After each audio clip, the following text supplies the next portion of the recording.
Você não sabe o que eu estou vendo aqui? Eu estou vendo que a OAB está mandando para mim. E eu estou sem áudio aqui também, tá?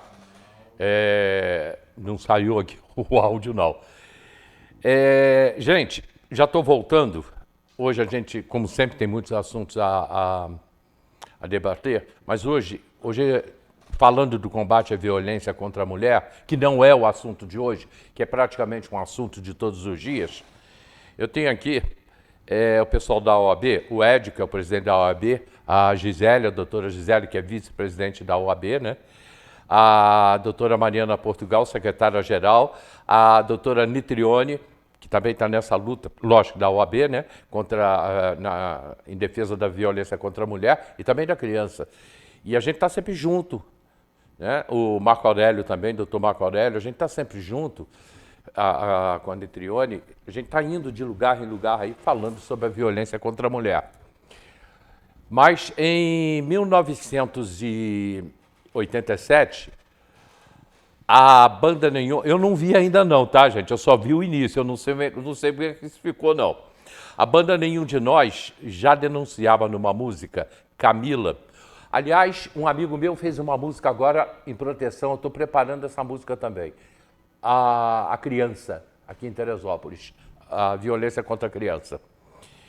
E aí eu tenho essa música aqui, já gravada por um novo coral, que tá aparecendo, uma nova banda que está aparecendo aqui em Teresópolis. Ed de Paula, Gisele Victor, Mariana Portugal, Nitrione e Marco Aurélio Benedito. Daqui a pouco eu vou mostrar para vocês, mas antes, Tiago, bom dia. Bom dia a toda a sua audiência, um prazer estar aqui hoje nessa mesa de debate. Tenho certeza que vai ser um debate muito produtivo aí para a cidade, para os seus telespectadores. Marcão. Bom dia, Hélio, bom dia de todo mundo que está aí acompanhando a gente. Hoje é um dia... A frente fria, não é uma frente fria, mas está chegando um ciclone aí extratropical, tá vendo o ar frio, com vento aí, quem tem árvore fica ligado, pode ter queda de luz de novo. Né? E temos vários assuntos hoje para debater e é uma honra estar com esse colega que sempre que me vê, separado absoluto. Agora, e hoje da turma, né, que compõe aqui sempre toda sexta-feira, o Quincas teve compromisso, Faria teve compromisso, não pôde vir também. O Ricardo Vasconcelos foi para o Rio de Janeiro para uma palestra na OAB. Alexandre Paim está fazendo um curso. A Sônia veio ao programa ontem. Caramba! O povo está trabalhando. Semana que vem provavelmente eu não vou poder vir. Tem aqueles que não fazem nada e estão vendo. Não fazem nada, não está fazendo nada. Estava só dando aula de espelho esférico, espelho plano agora para os meus alunos. E hoje de manhã, Brasil e Coreia, 5-0, você sabe tudo de futebol. Sei tudo de futebol. 5-0? Sabe uma pessoa, Thiago, que não sabe nada de futebol? Sou eu. Ali. Mas também é um jogo 8 horas da manhã, né? Quem é que vai assistir? Não, meu filho, só na escola lá tinha os alunos assistindo lá, fizeram lá um telão e tal. Né? Pessoal do fundamental. Médio não, porque tem Enem, a prova agora é dia 9, então não tem todo mundo focado.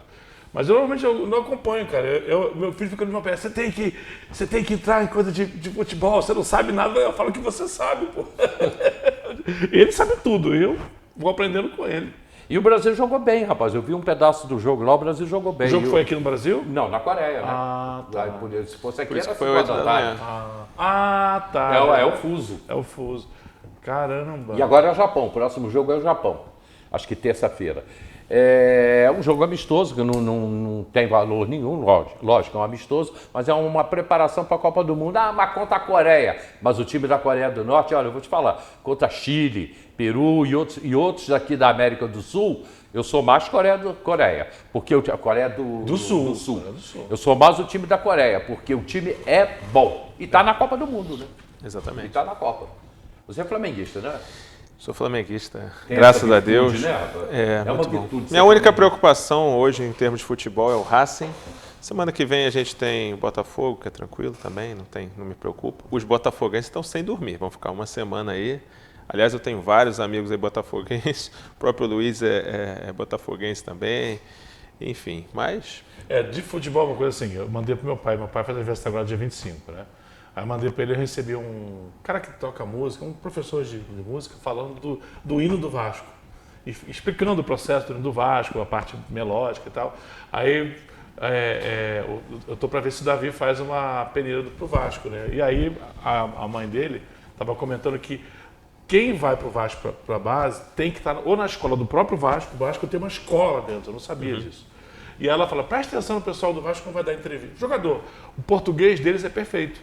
Porque o Vasco tem esse cuidado, que foi uma coisa que o falecido presidente do Vasco, famosão, Eurico Miranda, criou como norma, que eles tinham que estar ou na escola do próprio Vasco, ou fora. E aí, quando você vai ver a história do Vasco, como se no primeiro time que trabalhou a questão da inclusão, né, de afrodescendentes para jogar futebol, é uma história. Pena que o Vasco não acontece em termos de resultado. Mas a história do Vasco é bem interessante, cara. Eu não conheci, passei a conhecer em função dessas questões do meu filho, que ia para a base do Vasco e tal, eu mesmo não conhecia. Mas ele não é vascaíno, não, ele é palmeirense. Eu sou palmeirense. Por que ele é palmeirense? Porque o filho falou, pai, fica palmeirense, ele você. Não, eu fui palmeirense porque eu estava na faculdade, anos 90, não tinha TV a cabo, não tinha nada. Eu, cansado de estudar, que não aliviar a cabeça, ligava a televisão, República de Estudantes da UF, Niterói, todo mundo pobre. TV velha, sinal aberto. Pegava a Band. A Band com um programa, com um futebol de São Paulo. Eu comecei a acompanhar o futebol de São Paulo. Um dia me vi emocionado pelo Palmeiras e descobri palmeirense. Nunca fui lá na época que era Parque Antártica, nunca conheço só o Marcos, que ficou famoso como emblemático do Palmeiras, mas não conheço nada, não sei quem é técnico. Só sei que agora a presidente é uma mulher, né? Inclusive é a coordenadora do Sofia, né? do Banco Sofisa, que está botando ordem lá no clube. Mas... Crefisa, isso. Mas não tenho assim, não é aquela coisa que vibra assim, não, realmente, meu conhecimento de futebol é meu filho. Vamos trabalhar? Vamos trabalhar. Então vamos trabalhar. Só para constar, porque eu vou voltar com essa matéria, en passant, porque eu falo muito disso, né? Vamos botar aí o pessoal da OAB, a turma da OAB, cantando essa música, é interessante isso, né? É uma luta contra a violência à mulher aqui em Teresópolis, que acontece muito. Pode soltar aí, Gilberto. Depois da última noite de festa, chorando e esperando amanhecer,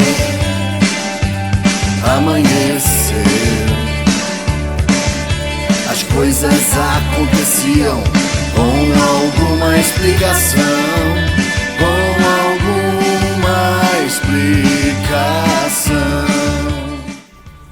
Em 1987, a banda Nenhum de Nós já denunciava com a música Camila a violência contra a mulher. Hoje, nós temos uma legislação efetiva e uma rede de proteção imediata às mulheres vítimas de violência. Infelizmente, ainda existem muitas Camilas que passam por todo tipo de violência e ainda temem denunciar. Conte com a OAB nesta luta. Denuncie! Denuncie, é muito importante. O importante é que não haja o silêncio. Denuncie. Denuncie. Denuncie. Denuncie. Denuncie. Denuncie. Denuncie! Denuncie.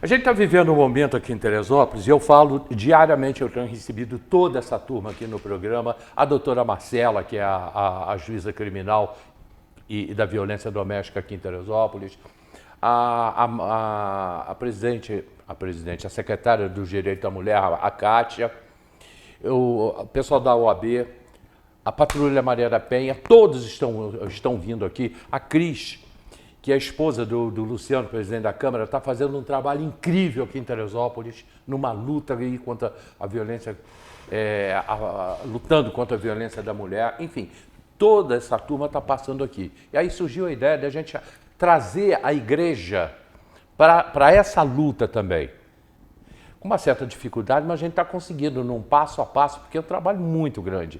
Porque as pessoas, aí me referindo a um todo, as pessoas, Tiago, aqui em Teresópolis, elas se omitem muito. Estou falando sobre violência contra a mulher, mas num todo. A violência contra a mulher, eu tenho conversado com mulheres que têm representatividade aqui em Teresópolis e que dizem para mim o seguinte: Hélio, a gente não pode se meter nisso. Algumas eu já ouvi assim: vamos deixar na mão de Deus. Estou falando o que eu já ouvi. Né? E outras que não querem se meter. Eu não estou falando sobre a religião, sobre nada aqui, né? Estou falando no geral. E tem sido uma luta muito grande. E junto a isso, 1,5 criança por dia sendo violentada em Teresópolis. De 40 a 45 por mês. Esses dados e são da delegacia, são do Conselho da Mulher, que tem vindo aqui no programa. Eu queria conversar com vocês, Marcos, sobre... A gente já falou disso outras vezes, não necessariamente da mulher, mas o porquê o teresopolitano ele está tão alienado sobre os problemas do município, em todos os sentidos, e na violência contra a mulher, pior ainda. E ainda queria acrescentar mais uma coisa. Tem para você usar o celular para fazer as denúncias. Tem os aplicativos, só que as pessoas não sabem usar os aplicativos.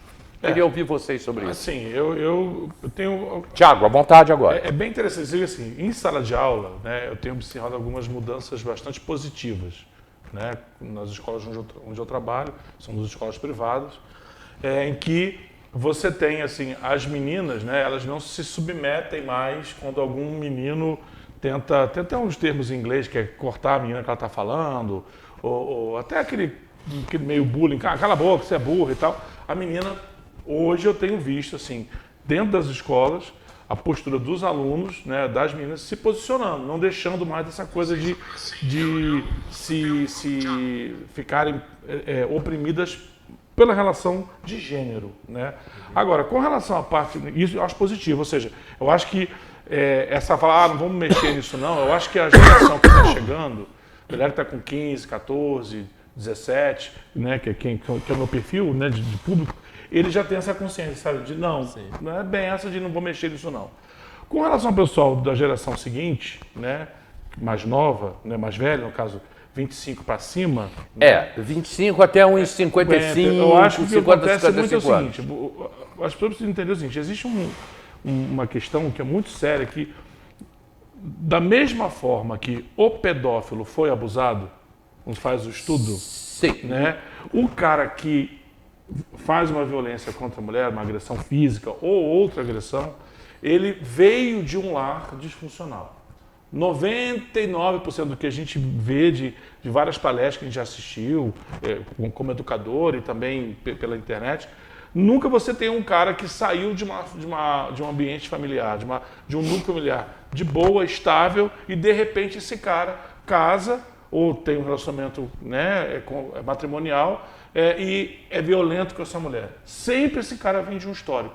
Então, se você, dentro das instituições como igreja, por exemplo, né, ou qualquer tempo religioso, identifica isso e se omite, eu estou, na verdade, mantendo que a sociedade continue doente.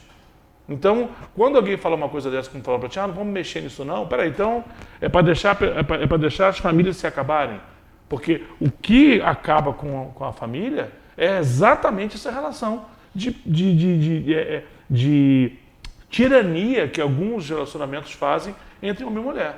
E aí você vai ter toda uma sequência de um lar disfuncional, que aparentemente está arrumadinho, mas não está. E essas pessoas vão reproduzindo relacionamentos ruins. Mas veja bem, eu usei a violência doméstica, porque eu tinha o vídeo aí da OAB, eu usei a violência doméstica como base no que eu quero trazer para o debate aqui, para a nossa conversa, que é o teresopolitano que não quer saber de nada. Ele não quer saber, por exemplo, ele nunca brigou pela água da Imperatriz. Então, o ponto, então, é a questão da alienação do teresopolitano. A questão da alienação do teresopolitano. Assim, eu não sou especialista, não sou psicólogo, não sou da área de violência doméstica, não atuo nessa área. Eu dei a violência doméstica como para iniciar o tema. Mas eu vou assim, trazer algumas impressões minhas, enquanto advogado, enquanto experiência. No primeiro ano da aplicação da Lei Maria da Penha, ela entrou em vigor em 2006. Em 2007, a gente fez um trabalho, uma pesquisa aqui na cidade, que se chamou Igualdade Tardia, né? A gente catalogou todos os registros de ocorrência do primeiro ano da entrada em vigor da lei. E aí ali a gente fez um raio-x, eu sei porque eu fiz parte desse grupo de pesquisa na época, Teve até a rebelião lá na delegacia. Na época, a gente ficou naquele meio lá daquela rebelião. Foi um momento interessante, assim, em termos de experiência, né, profissional e enquanto pesquisador. E a gente identificou um perfil que era muito variado, das mais variadas classes sociais e tal. Falando em termos de proteção à mulher na cidade, nós temos uma Secretaria da Mulher que foi criada no governo Petro, ainda em 2008. Ou 2007, se eu não me engano, porque o governo Petro encerrou-se em 2008, o primeiro ano do Jorge Mário foi de 2009, se eu não me engano. Sim. Em 2008 nós já tínhamos a Secretaria da Mulher, que foi inclusive encampada, né, foi exercida a Secretaria muito bem pela nossa saudosa doutora Joselice. Né, que eu trabalhei com ela, então assim, tenho uma grande lembrança da atuação dela, onde ali naquele momento, era o momento de conscientização mesmo, porque não se sabia... Você não falava em candidatura laranja, aí você, olha só, vou fazer um retrospecto, estou vindo em 2008, mais à frente a gente vai falar em candidaturas laranja, que inclusive nós tivemos um caso aqui de uma candidata que acabou, inclusive, mudando uma cadeira na Câmara de Vereadores na última legislatura. Então a gente teve um avanço ao longo dos últimos anos bastante interessante. A rede de apoio na cidade para as mulheres vítimas de violência muito boa. É muito grande. Hoje... E aí eu falo agora de uma coisa que é o outro ponto, que muita gente não fala. A Lei Maria da Penha é importantíssima, ela veio para suprir inúmeros anseios da sociedade de muitos anos. A própria lei que... Agora existe uma tese, eu fiz até uma palestra na OAB sobre isso, que foi fixada numa tese do TSE, sobre as candidaturas laranja. Então agora não tem nem... Se foi identificado aqueles requisitos que estão na súmula que foi editada pelo TSE, já é caracterizada a fraude à cota de gênero e já é descartada aquela candidatura e todo aquele número de votos da legenda é perdido. Isso foi feito uma ação aqui na altura e acabou acarretando a cassação do mandato, né? Na verdade, cassação do diploma, que aí fez com que fosse feita essa mudança. E agora, aqui na cidade, a gente tem uma psicóloga que trabalha junto com a doutora Marcela. A gente teve até uma reunião lá na Câmara lá com... que foi o presidente, a Aparecida Bocardi, que é a psicóloga, né, que ela desenvolveu um grupo de atendimento aos homens. Aos homens. E dentro Capete, desse né? grupo, dentro da Capete. Só que fazendo esse trabalho com os homens também, ela identificou uma série de coisas também que às vezes o homem fica numa posição difícil. Por quê? Eu tenho colegas delegados e advogados e tal. Tem aquela pessoa que realmente foi vítima de violência doméstica e tem aquela pessoa que acaba utilizando um instrumento que é legítimo, que é previsto em lei, para prejudicar o homem. E às vezes causando alienação parental, fazendo uma série de coisas que é um ponto, muito, como é que eu vou te dizer, tênue entre a aplicação da lei e o que pode ser um abuso da aplicação. Um abuso da lei. Então, hoje, nesse grupo de conscientização dos homens, os homens chegam lá e falam, e contam o que aconteceu. Existem agressores que realmente eles cometeram, mas tem situações que, eventualmente, são fruto de denunciação caluniosa e uma série de questões. Então, esse ponto, eu acho assim, eu falo enquanto pesquisador da Lei Maria da Penha, alguém que foi para dentro de delegacia, catalogou um ano inteiro de RO na época, identificou exatamente a aplicação da lei, eu vejo a lei sendo aplicada, eu advogo em casos que existe essa aplicação, mas a gente tem que ter um cuidado de usar a Lei Maria da Penha exatamente quando ela tem que ser usada, para não cair numa pecha de descredenciamento da real vítima de violência doméstica. Porque eu, por exemplo, eu já advoguei para mulheres vítimas de violência doméstica e, às vezes, eu pego situações onde parece que vem uma receita pronta do que tem que fazer, por exemplo, numa separação. E eu não sou assim. Eu faço assim, olha, se a senhora quer fazer dessa forma, eu não vou advogar para a senhora, porque eu não... Houve a violência? Houve, então a gente vai fazer. Não houve, eu não tenho como seguir nesse caminho. Então, eu acho que hoje, já tendo... nós temos aí 19 anos da Lei Maria da Penha, já é o momento hoje de a gente começar a discutir também a aplicação da lei de acordo com o que é a lei. A pessoa é vítima de violência doméstica? Faça a denúncia, você é vítima. Mas também não utilize a lei para poder, às vezes, prejudicar um seu ex-companheiro, alguma coisa. Eu vi uma postagem, que é uma... cara, é terrível para você desconstruir uma acusação dessa, Hélio. Eu falo como... advogado que atua nessas dependendo áreas. de quem é o cara, E assim, taxou eu tô falando, ali, o cara Você acaba com a vida o da cara é pessoa. agressor de então, mulher. assim, existem, eu sou totalmente a favor, essa questão, acho fantástica a atuação, tanto da Secretaria da Mulher, quanto da OAB, quanto das advogadas que atuam nessa área, quanto da doutora Marcela, que é uma excelente juíza, quanto do delegado Márcio do Burgos, que é um cara que está sempre engajado nessas políticas de defesa dos infantes, né, e também das mulheres. Então, eu acho que é fantástico. Mas a gente tem que trazer esse ponto, que é um ponto que é interessante para o debate, porque a gente está aqui debatendo, né? E falando em termos da questão da alienação do teresopolitano, às vezes é justificável, velho, porque poxa, o cara está lá, a conta de água agora praticamente duplicou e vai, quando entrar a taxa de esgoto, vai aumentar. Então o cara está lá trabalhando no posto de trabalho dele, às vezes ele tá com a cabeça dele tão voltada para os problemas da vida dele, familiares e tal, que às vezes ele não consegue mesmo, ele não tem condições de se debruçar sobre os problemas da cidade. Então eu acho que nesse ponto a alienação ela tem que ser vista com muita cautela, porque pode sim ser um fruto de uma alienação que ele não quer saber de nada, mas na maior parte das vezes é aquela pessoa que assim, a gente na questão da água aí, tanto o Marcão quanto eu falo de cadeira porque é uma luta aí grande que a gente teve, a gente conseguiu suspender 2 vezes o edital no TSE, então a gente fez um trabalho, tem uma ação da Câmara que eu fiz ano passado, e ainda está em andamento, que é para devolver os 20 milhões que foram dados de desconto para Águas da Imperatriz, isso é um absurdo. Mas aí quem teria que devolver? A Águas da Imperatriz. Águas da Água da Imperatriz, Imperatriz? na verdade, o dinheiro não saiu do caixa dela. Foi dado como se fosse um desconto, um abatimento. Abriu-se mão E dos uma 20 antecipação. milhões. Com muito custo, dentro dessa ação, a gente conseguiu manter essa... Porque tinha dois vieses dentro desse acordo que foi feito na época, que foi homologado pela Genersa. A gente entrei no TCE contra, entrei na ação da Justiça contra o acordo da Genersa e também contra essa questão da antecipação da receita e do desconto, do abatimento de 20 milhões da outorga.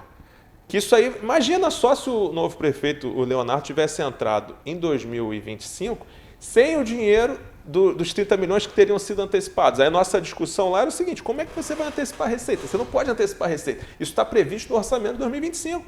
Imagina o caos que não seria. Graças a Deus nós conseguimos que esse dinheiro entrasse em 2025 e agora estamos em busca desses 20 milhões voltarem. Só que como é que você vai explicar isso? Eu estou tentando explicar aqui como se fosse uma mesa de café, assim, que fique muito tranquilo para que a população entenda. Até porque, às vezes, a informação, Hélio, chega muito truncada para o teresopolitano.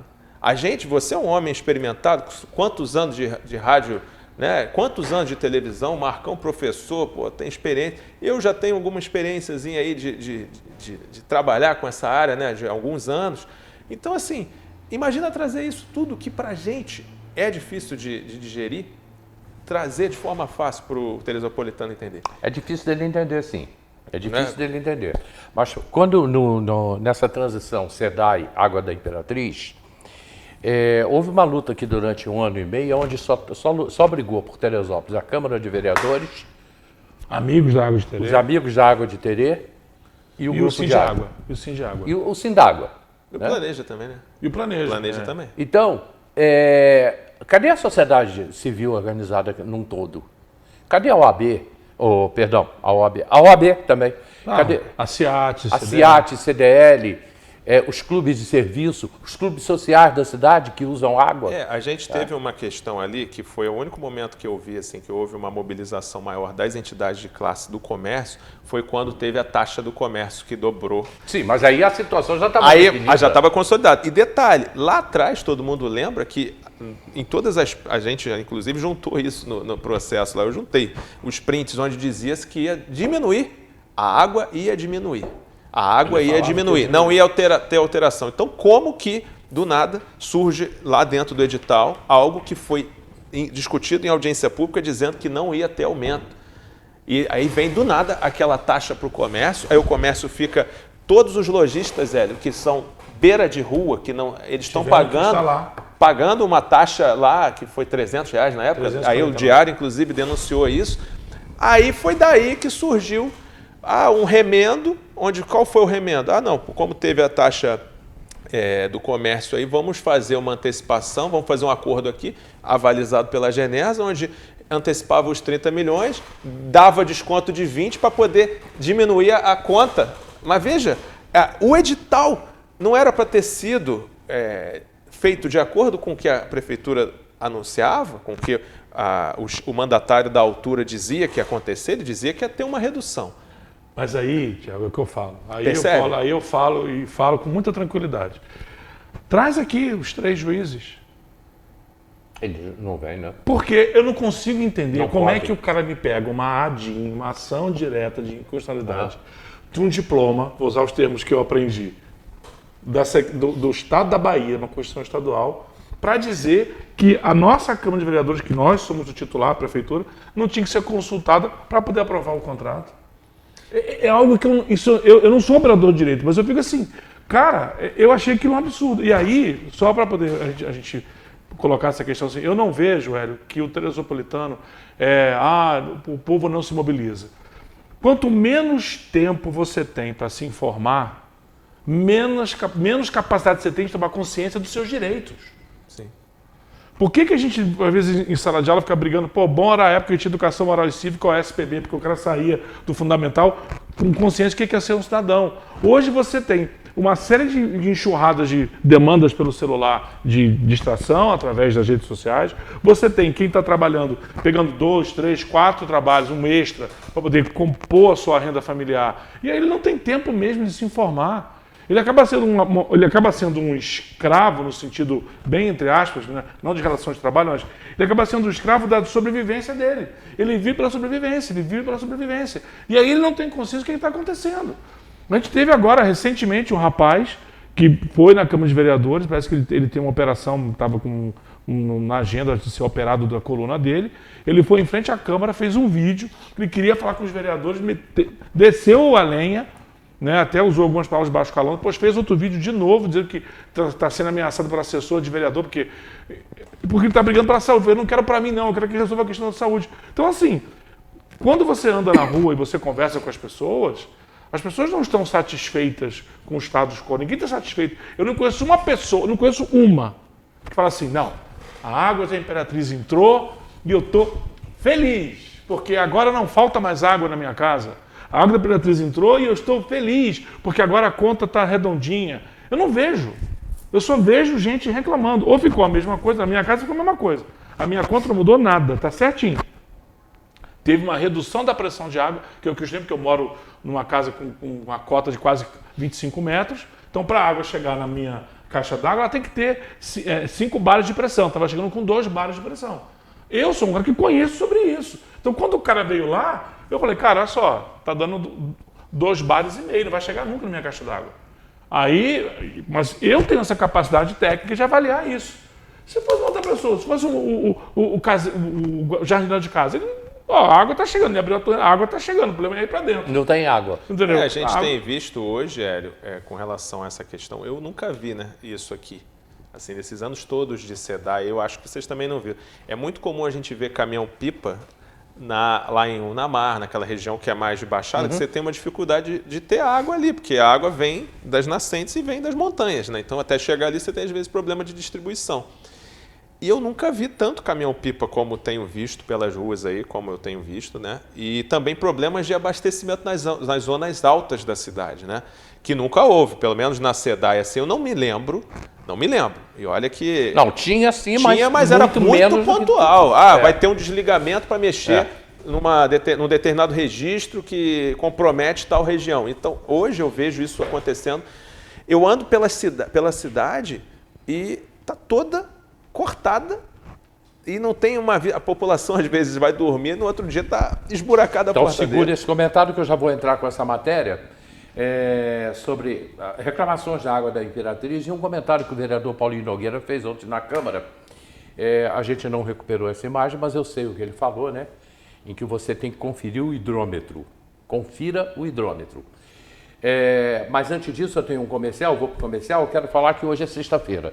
E sendo hoje sexta-feira, a gente tem promoções do Oliveirão, promoções de carne no Oliveirão.